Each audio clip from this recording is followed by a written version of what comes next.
السلام عليكم ورحمة الله تعالى وبركاته. مرحبا بالمشاهدين الكرام، وكالعادة ما تنساوش ترتقوا لنا هذا الفيديو هذا باللايكات والبارطاج على أوسع نطاق باش يوصل لجميع محبي المغرب والمغاربة. على بركة الله نبداو نشوفوا هذا الفيديو هذا ديال هذا المسطي هذا 36 هذا 36 هذا السيد اللي عاد خارج من السبيطار ديال المهابيل. شوفوا هذه المهبولة الإخوان ورجعوا إن شاء الله الرحمن الرحيم. نتكلموا على السرقة. احنا المروك راهم يسرقوا لنا التراث تاعنا، يسرقوا لنا ثقافتنا، يسرقوا الأغاني تاعنا، يسرقوا المطبخ تاعنا. ياك السي العالية خلينا نخلي الشرجان مش عيب يعاود لينا. هما اللي راهم يسرقوا مش حنا اللي رانا نسرقوا. حنا الحمد لله خليه بعدين، زيد بعدين، زيد بعدين. سمين ميرسي بوخو. الشعب المغربي ولا الناس هادوما اللي قال لك الكاميرا رصدت احد يعني الاداريين ولا الفنيين في المنتخب الوطني ولا اللاعبين ولا سرق الكره، رصدته الكاميرا. اذا انا ماذا بيا شوف هذا من مجله فرنسيه، هاي الكاميرا مجله فرنسيه، هاي شوفوها، هاي مجله فرنسيه. اشكال الكاميرات رصدت ايضا سرقه اموال الشعب المغربي. انت يا مقرص يا فو. لا حنا الجزائر كما يقولوا عندنا ميزانيتنا، عندنا مواردنا، عندنا امور كثيره وفرتها الدوله الجزائريه ووفرها الاتحاد الجزائري لكره القدم من اجل يعني باش نكونوا في احسن الظروف. حنا ما نقدروش يعني نقوموا بفعل خسيس كيما هذا. ياك السي العالية هيشد روحك. فنرجعوا للفار الإخوان ونشوفوا هذا الأرشيف هذا اللي مجا من الألعاب الأولمبية ديال اليابان، الألعاب الأولمبية اللي تقامت في طوكيو، والسرقة ديال غرفة ديال الأوتيل اللي كانوا نازلين فيه المنتخب الجزائري. نشوفوا الإخوان الأرشيف ديالنا. تفاجأنا بتصرف لا يشرف الجزائر ولا يشرف الشخص اللي راني نتكلم عليه، انه باش ما نقولش كلمه اخرى يستولى على كل اغراض الغرفه. ما كلف اللجنه الاولمبيه اون اموند اللي رانا هنا، حنا لازم كي نتكلموا بالوثائق. المستوى العالميه تقدر تطالع على لا فاكتور اللي خلصتها اللجنه الاولمبيه لي دوماج اللي كلف هذا السيد للجنه الاولمبيه اللي تقدر ب 250,000 ديال النيابات. لذلك كان هناك قرار على مستوى اللجنه الاولمبيه انه هذا المدرب لا يمكنه المشاركه في اي العاب ذات طابع اولمبي. لا قال لي زوين هذا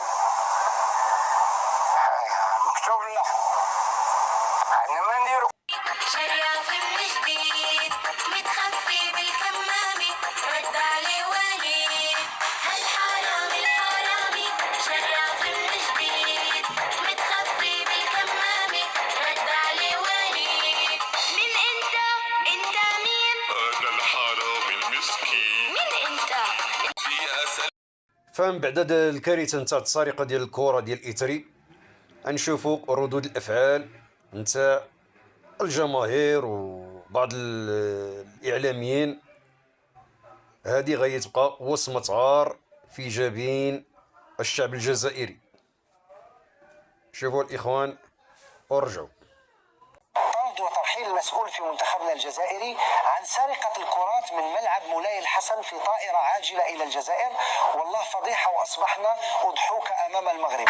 سرقة الكرات من ملعب مولاي الحسن إلى الجزائر هذه فضيحة كارثية، خصوصا أن المغرب وفر لهم جميع الظروف اللازمة في المملكة المغربية وكأس أفريقيا. واو فعلا واو.